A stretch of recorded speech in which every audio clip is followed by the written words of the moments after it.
you know, to Hollywood standards, and that's really what I knew. I didn't really know the whole underground world at that moment in time. You know, I've seen Richard Kern films, and I've seen Cannibal Holocaust, and I've seen, you know, I love horror movies, but I never really knew what was going on in the underground until I made the underground.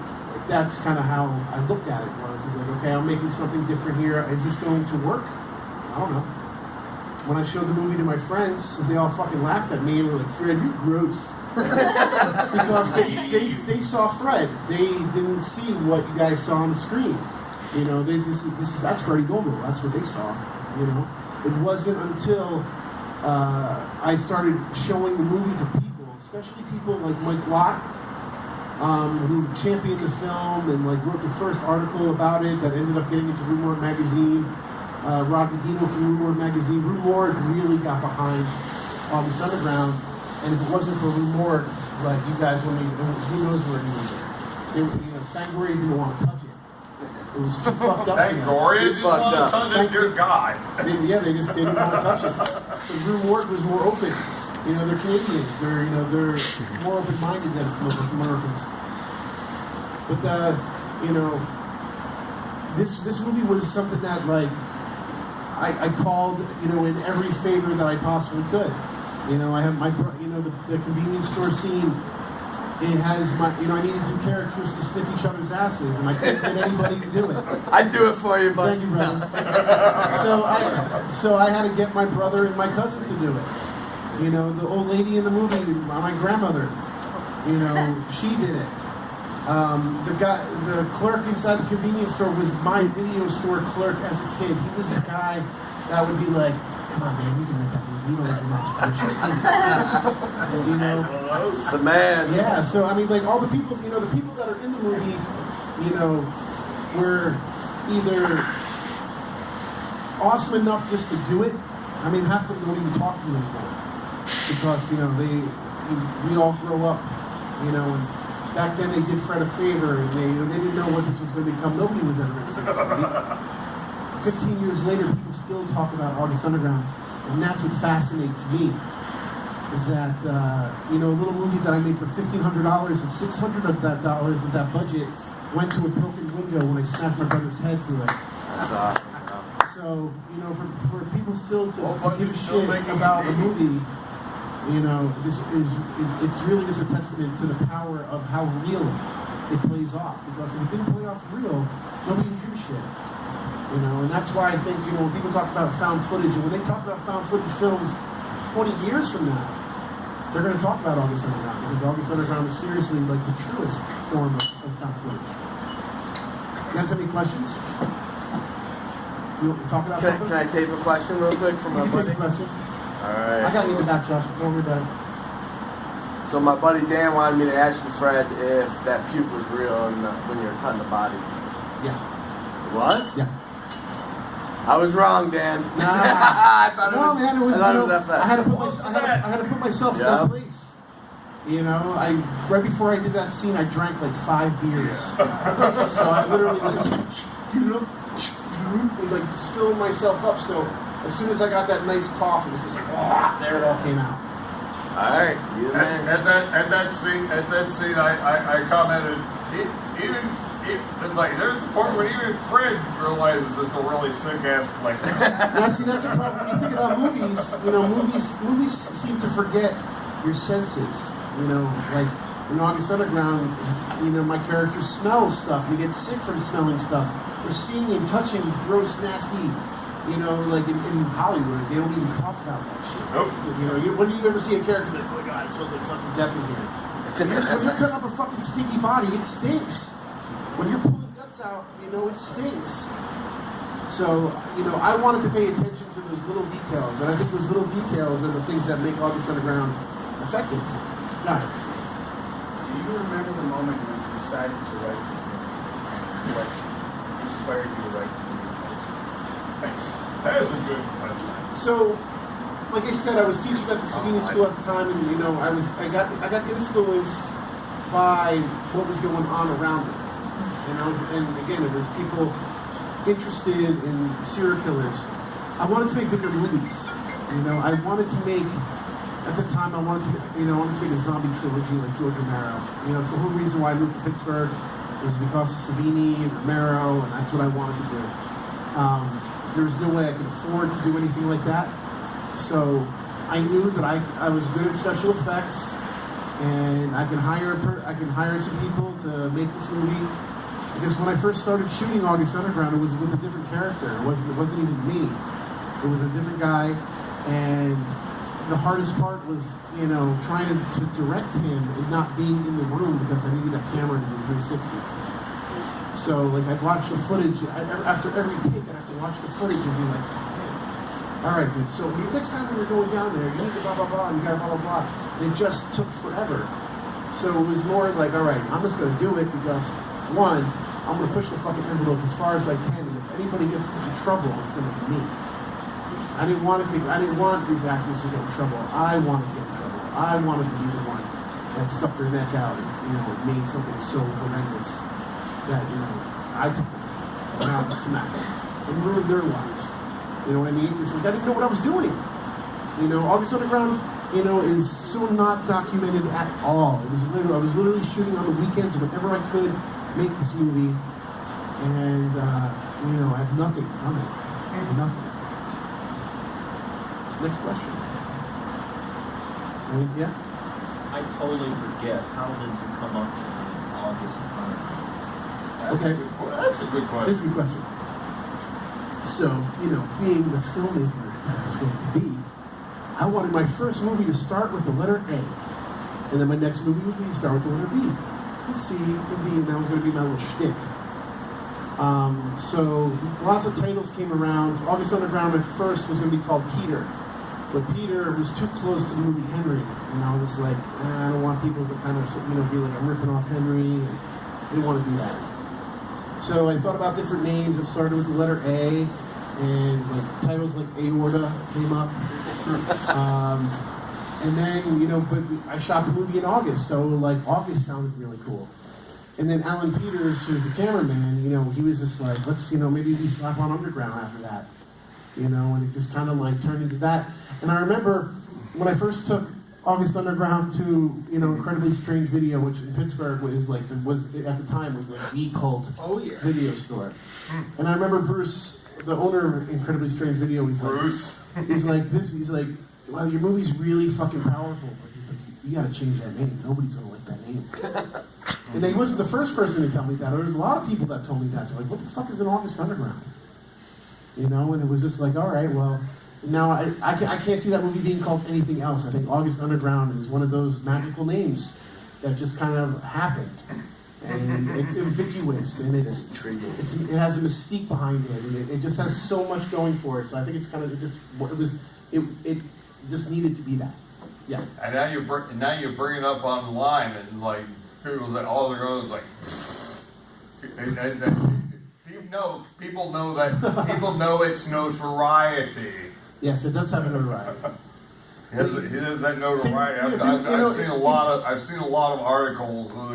You know, the sickest flicks ever made. And it's like they always have August Underground. And that's crazy to me. You know what I mean? For being somebody who loves horror movies, like I love horror movies. And, you know, for me to be able to make something that affects people to the point where, like, Rob gets the fucking first tattoo, you know what I mean? And then it's just, then they just keep coming, you know what I mean? And, like, I see people with my face tattooed on them, and I see August Underground tattoos, and I see, you know, I get people contacting me and they're writing books. They want to talk about August Underground, and they want to, you know, teach classes in film school about August Underground. And this was a movie made by a 23-year-old kid who was like, I'm going to make movies because I don't want to turn around and be 4 years old and just be a teacher and not live my dream of making movies. So, the reason why I got tattoos is because it was the most groundbreaking film of the 21st century I saw in a long time. I mean, I was getting into movies, nothing impressed me. So what is this shit? That's finally, this better impress me. And boy, it fucking did. You know, there wasn't much going on. If you think, you know, you go back in time and you look at like the late 90s and the early 2000s, like Blair Witch was really like the big thing that kind of stuck out, and I kind of took their formula. I love the fact that these guys made this movie for nothing, but they convinced the world that it was real. $8,000. And that's what I did with August Underground. Like I knew I was going to make this movie. I didn't know how to build a website, so my idea was, hey, I'm going to drop these videotapes off at every fucking school, at every courthouse, at every police station, and then I want these cops to fucking find me. But then 9/11 happens, and that would be the wrong thing to do, because Fred wouldn't be sitting here; he'd be sitting via satellite from prison. Because anthrax and shit was going on, so we were on high alert, and they didn't want, the government didn't want any of that stuff, and because I'm already on the goddamn FBI list because of the movie. But at that time, the lawyers and everything like that was just like, yo, do not do that. So what was my next option? Okay, I have to literally throw plan A out the window, and then I have to think about plan B. Plan B is, okay, here's my movie. It looks 100% real, but it's fake. And that's what got Rue Morgue. And Rue Morgue, when they all brought that in, if you talk to anybody from that magazine who is still there from that era, and they'll still come up to me to this day. I'll talk to Gary Pullen, who's one of my great friends, who's one of the amazing artists out there. They'll be like, dude, it's like, I remember when they had an office, and they put August Underground in there, and they would just call people and like, yo, you gotta come in and see this. And they were like, what the fuck is this? Is this fucking real? Is this guy really killing people? Like, what's going on here? That was the power that it had. And for Rue Morgue to be like, okay, we never heard of you, Fred Vogel, but we're going to put you on the cover with Rob Zombie's House of a Thousand Corpses, the most anticipated horror movie at that moment in time in history, and then proclaim that it was the most disturbing movie ever made. Like, man, you can't buy shit like that. That was the greatest gift. The greatest gift. And like that right there, I woke up to 200 emails when that article hit and being like, I need to see this movie. So it literally changed my life. That one moment of where it tied in from Mike Watt to Rue Morgue magazine, and House of a Thousand Corpses and all that stuff, and it just made it all a reality. And then we're here now, 15 years later, talking about it. And it's interesting because I've been thinking about August Underground a lot, because one, it's its 15-year anniversary. Two, my grandmother just passed away. The woman in the scene with the "Hello, my baby, hello, my darling," And it's funny though. Like, my grandma was such an inspiration to me, and I knew when I was making the movie what scares people. Thank you. What scares people, and killing little old people. Nobody does that shit. And my grandmother was 81 years old at the time. And I killed her with an apple peeler. Cool lady, right? Yeah, she was amazing. Amazing woman. Amazing woman. And she believed in me. We did the party with your grandma. Yeah. Easy. Any other questions, guys? Yeah. So you've been showing this movie for a while. So what's the worst reaction you've ever gotten to it? I mean, I've had people call me an ass clown and ass clown. That's what I said. Yeah. That's not. But the thing is that believe it or not, one time I was here at Cinema Wasteland. I was doing a hotel room screening, and that's kind of how I got started. I would bring a VCR, and I'd go to your room, I'd hook it up, and I'd pop in August Underground, and I'd fucking leave. and then I'd come back 75 minutes later, and then I'd talk about it. And I came back, and there's a girl sitting out in the hallway, and she's like, and she completely freaked the fuck out. And the people inside the room they're like, what's wrong with you, man? Your movie was fucking stupid. It was like Jackass. And I'm like, that's the fucking point. Like, this is what sociopaths do. What do you want me to be like? Making knocks, doing cool shit, yeah. You know what I mean? No. You got fucking idiot kids with a video camera doing, horrible shit because they get fucking off on it. It wasn't about being cool. It was about being those guys. It was about those guys being cool, but not being cool for like the real world that everybody was watching. This is personally for them. But that's definitely like one of the worst. Real world's fucked up anyway. Yeah. I saw another hand up there. Yeah. Why expand the film into a trilogy And how did Killjoy from Necrophagia get involved? Okay, cool. Good question. Again, Roomwork Magazine. Rod Godino, the editor of Roomwork Magazine, the owner of the magazine, he knew Killjoy, and he was like, Killjoy, you need to see this fucking movie. So I end up getting a phone call from this guy named Killjoy. I have no idea who Necrophagia is. I don't know what a fucking Killjoy is. All I know is I got a guy being like, hey, I need to see your movie. And at the time, Alan Peters was walking away from the film. He wanted nothing to do with it.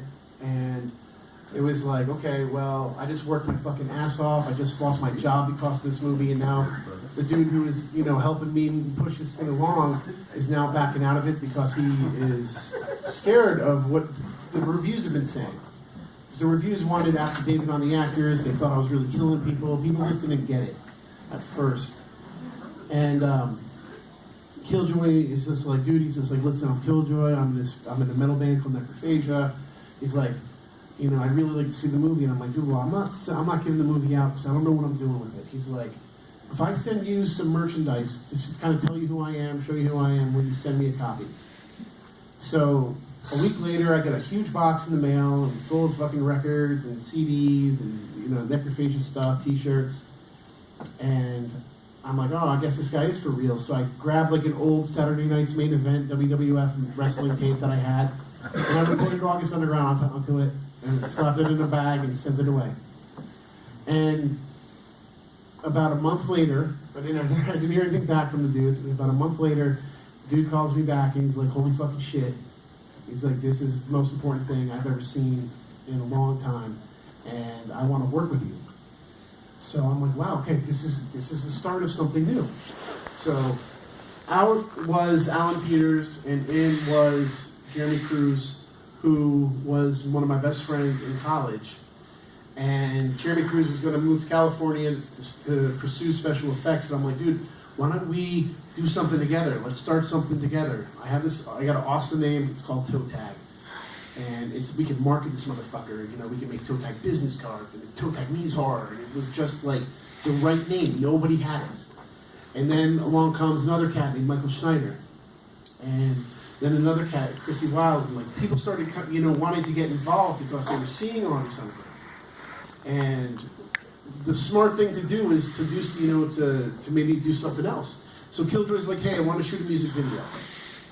So we ended up shooting this music video for Necrophagia, very much in vein of an August Underground movie. That footage became August Underground's Mortem. And again, the curse of the August Underground movies, where people come and go.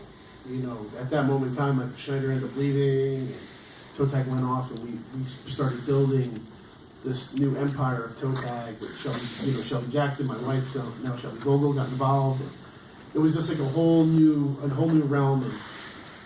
And August Underground's Mortem was born from that, and I wasn't happy because there was too many hands in the pie, and like the whole concept of what August Underground was starting to change. And even though August Underground Mortem is probably like one of the most talked about horror films, and it's definitely a fucking nasty beast.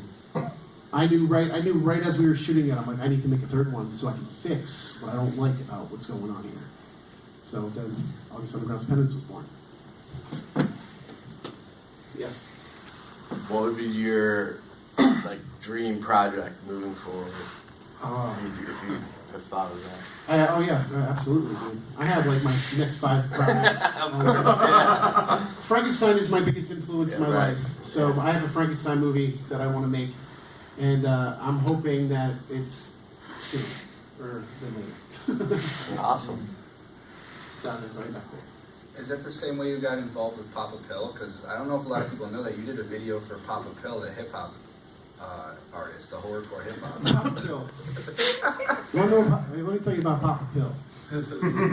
So, August Underground's Mortem is about to come out on DVD. And I get a message. I've been getting these messages from this kid saying, August Underground is the greatest thing I've ever seen in my entire life. I fucking love it. And I can't wait for August Underground's Mortem to come out. So then I get another message from a friend of mine, Brian, And he's like, I don't know if you know this kid named Logan, but he's gonna put your fucking movie on a torrent site or something to bootleg it. What? So I end up contacting Logan uphill and being like, first of all, dude, don't you fucking dare steal from me. I'll fucking kill you. And he's like, no, man, you're getting it all wrong. I just love you and your movie, and I just want to show people the world this movie. And I'm like, well, you don't get what these are $20, $25, whatever, it is for a VHS tape or a DVD. Like that puts food in my mouth and gas in my car and helps me pay my bills. And you're going to take that away from me. Little did I know, this was an 18-year-old kid, 17-year-old kid, who was just a huge horror fan and loved me and loved these movies. And he's such a talent. He was a rapper and he did metal and he did all kinds of stuff and he knew how to edit. And, so we kind of I saw myself in him after I schooled him a little bit on what you don't fucking do to people. And I put him under my wing. And he ended up working on the Redson Tower, and he actually ended up editing August Underground's Penance. The same kid that was going to fucking steal from me edited August Underground's Penance. That's cool. And that's how it is. Because Toe Tag's family, you know what I mean? If people who know me and know Toe Tag, we really take care of our own, and it's a group, it's a unity of what we try to do, and it's not about making lots of money. It's about affecting the masses, And fucking them up. What's that? And fucking them up. Fucking them up, yes. Any other questions? Or you want to get back to drinking?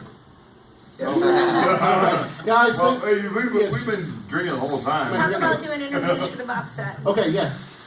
So, tomorrow, guys, I have a room here at this hotel, and it's going to be set up to do interviews for the upcoming box set.